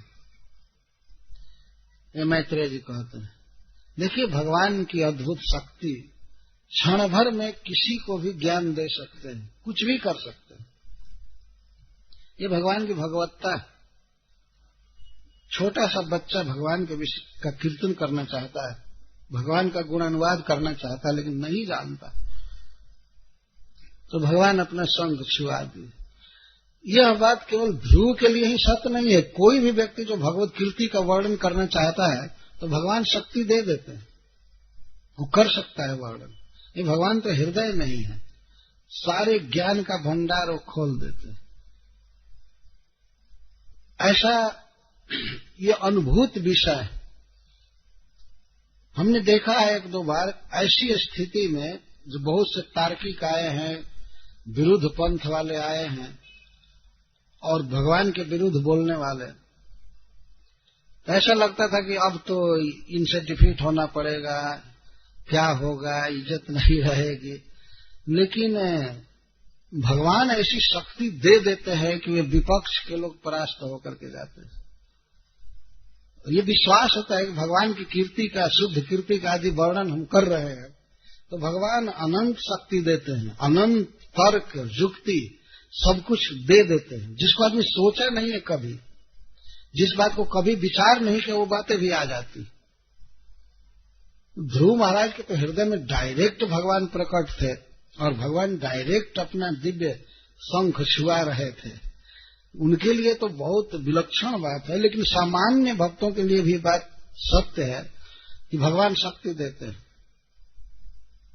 जब श्रील प्रभुपाद जी के मन में विचार हुआ कि पूरे विश्व में कृष्ण भावना का प्रचार होना चाहिए, तो भगवान ने शक्ति दे दिया। नहीं तो 40 रुपया लेकर के विदेश में जाने वाला व्यक्ति, वो भी 70 वर्ष की उम्र में क्या कर सकता था? 70 वर्ष की उम्र में तो घर से बाहर आदमी नहीं निकलना चाहेगा और देश छोड़ करके कहां से जाएगा। और जिस स्त्री से वो टिकट मांग रहे थे, उसके जल के जहाज से जाना चाहते थे, उसने कहा कि स्वामी जी मैं आपको भेज सकती हूँ, सुविधा और पैसे की कमी हमारे पास नहीं है, लेकिन मुझे डर है कि आपकी हत्या का पाप मुझे लगेगा। आप उधर जाएंगे मर जाएंगे, हमको पाप लगेगा कि इसने भेज दिया था। ऐसा उसने कहा। आप हमको बाध्य मत कीजिए, आप रहिए भारत में, क्या जाएंगे उधर विदेश में। लेकिन प्रभुपाद जी अड़े हुए थे कि नहीं हमें जाना है, एक बार हमको ये चांस दो, चांस।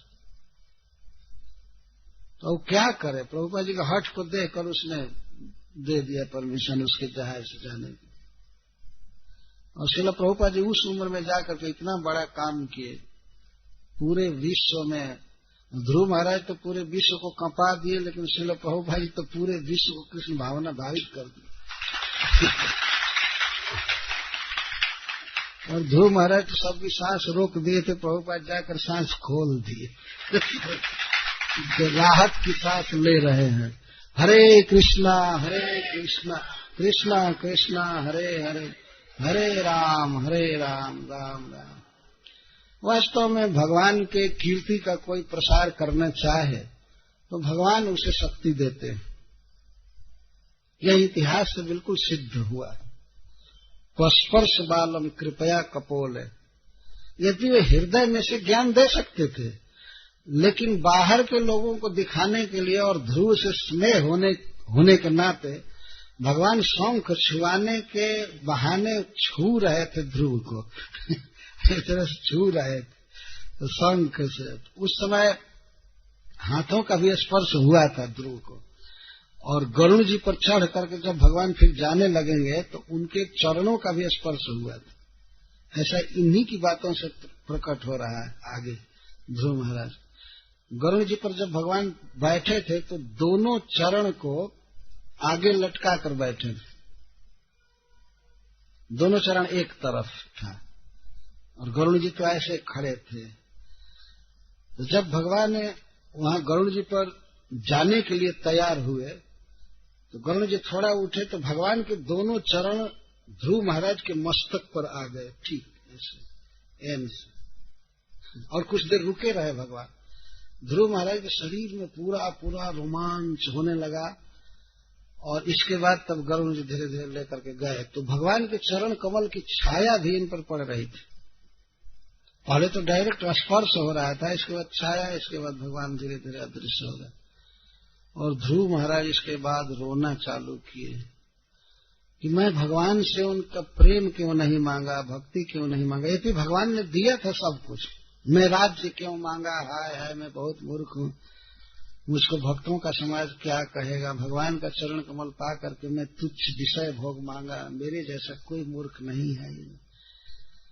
ये अद्भुत बात है। वो सब बाद में कथाएं दी गई हैं भागवत में। तो ध्रुव महाराज को भगवान ने सौभाग्य दिया। तो इस बात पर मैं थोड़ा विचार करना चाहता हूं कि किसी भी व्यक्ति को यदि धन चाहिए, ज्ञान चाहिए, भक्ति चाहिए, कुछ भी चाहिए तो भगवान पर पूरा विश्वास करना चाहिए। अपनी जितनी शक्ति है हम करें, लेकिन बाद में जो एडिशनल पावर है सारा भगवान देंगे, सब कुछ देंगे। सतम विवक्षंतम, ध्रुव भगवान की कीर्ति को बोलना चाहते हैं, गुण गाना चाहते हैं, तो भगवान ने गुण दिया और वो वाक शक्ति दिया। इसीलिए प्रथम श्लोक में ध्रुव महाराज ने ऐसी ही स्तुति किया है, योन्तः प्रविश्य मम वाचमिमां प्रसुप्तां संजीवयत अखिल शक्ति धरः स्वधामना। यही प्रार्थना उन्होंने किया है कि हमारे भीतर प्रवेश करके जो हमारी सोई हुई वाणी को जगा दिए, ऐसे परम पुरुष अंतर्यामी भगवान को मैं प्रणाम करता हूं। सुप्त वाणी थी, सबके पास वाणी है भगवान का कीर्ति गाने के लिए, लेकिन सोई हुई है या दूसरे जगह इंगेज्ड है। उसको भगवान जगाते हैं। जब हम भगवान से प्रार्थना करते हैं कि हमको कीर्तन करने की शक्ति दीजिए, गुण वर्णन की शक्ति दीजिए, तो भगवान देते हैं और अपार देते हैं। ब्रह्मा जी में सृष्टि रचने की इच्छा थी तो भगवान ने उनको शक्ति दिया, हृदय से ही दे दिया। और वेदों का ज्ञान भी भगवान ने हृदय से ही दे दिया ब्रह्मा जी को। तेने ब्रह्म हृदय आदि कवये मुह्यन्ति जत्सूरय। ब्रह्मा जी को ज्ञान देने के लिए भगवान किसी स्कूल में नहीं भेजे, ये भगवान की विशेषता है। आजकल तो किसी को बच्चा हो तो 5 वर्ष 4 वर्ष का होने पर वो भेजेगा कि चलो कहीं पढ़ाओ लिखाओ, और भगवान का बच्चा हुआ उनके नाभि से कमल और कमल से हो गया। लेकिन भगवान स्कूल नहीं भेजे, कहीं कुछ नहीं किए, हृदय में सारा ज्ञान दे दिए, वो विश्व बनाने वाला सबसे बड़ा इंजीनियर हो गया, सबसे बड़ा विश्व का कर्तार, विधायक, जो निर्माण करता है विश्व। भगवान तो एक दिन भी किसी टीचर को नहीं रखे, वो भी ट्यूशन करा करा करके भी फेल हो जाते हैं। ऐसा देखा है था कितना कोचिंग स्कूल में भेज रहे हैं, कोचिंग करो चाहे कुछ भी करो, इतना प्रयास होता है वो भी थोड़ा ज्ञान प्राप्त करने के लिए। भौतिक ज्ञान थोड़ा प्राप्त करने के लिए कितना परिश्रम करना पड़ता है, लेकिन दिव्य अप्राकृत ज्ञान या कोई भी ज्ञान प्राप्त करना हो तो भगवान की कृपा से क्षण भर में हो सकता है। यही इतिहास बता रहा है। और इसके बाद ध्रुव महाराज ने 12 श्लोकों में भगवान की स्तुति किया है। श्रीपाद श्रीधर स्वामी जी कहते हैं कि ये 12 श्लोक 12 आदित्य के समान है, 12 सूर्य के समान, जो सारे विषयों पर प्रकाश डालते हैं। पूरा पूरा सब कुछ है 12 श्लोकों में। भगवान का वर्णन है, भक्तों का वर्णन है, भक्ति का वर्णन है, सृष्टि का वर्णन है, सब कुछ है।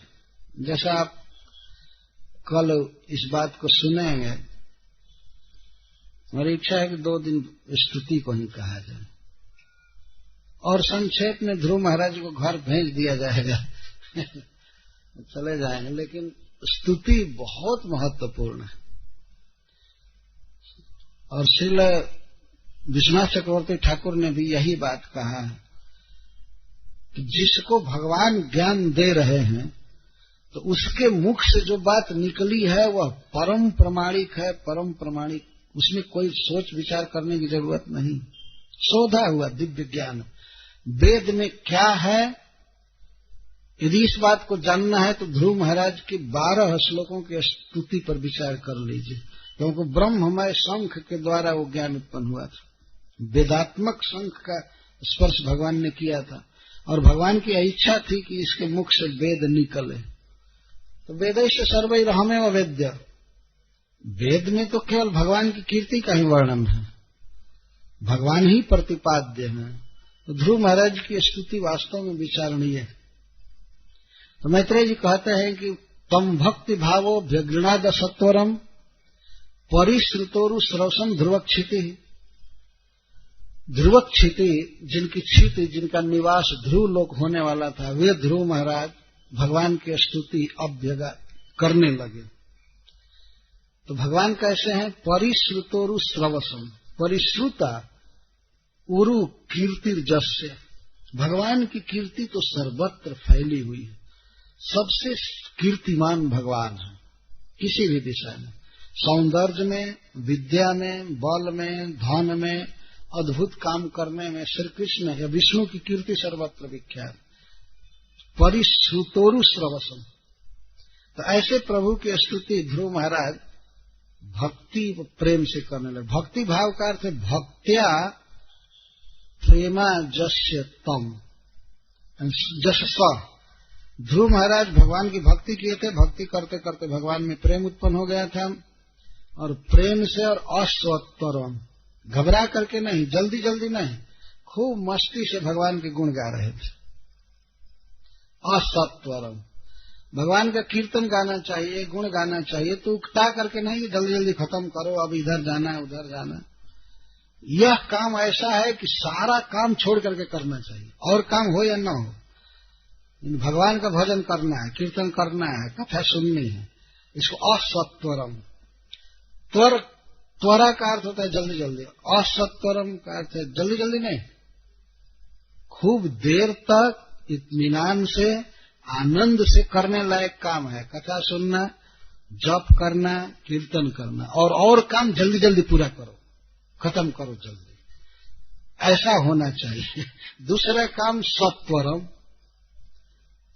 त्वरा के साथ भागना चाहिए दूसरे कामों से, छोटे छोटे जल्दी जल्दी काम, ये काम करना है, भजन करना है, भगवान का नाम जप आदि करना है, तो खूब निश्चिंत मन से करना चाहिए, यही शास्त्र कहता है।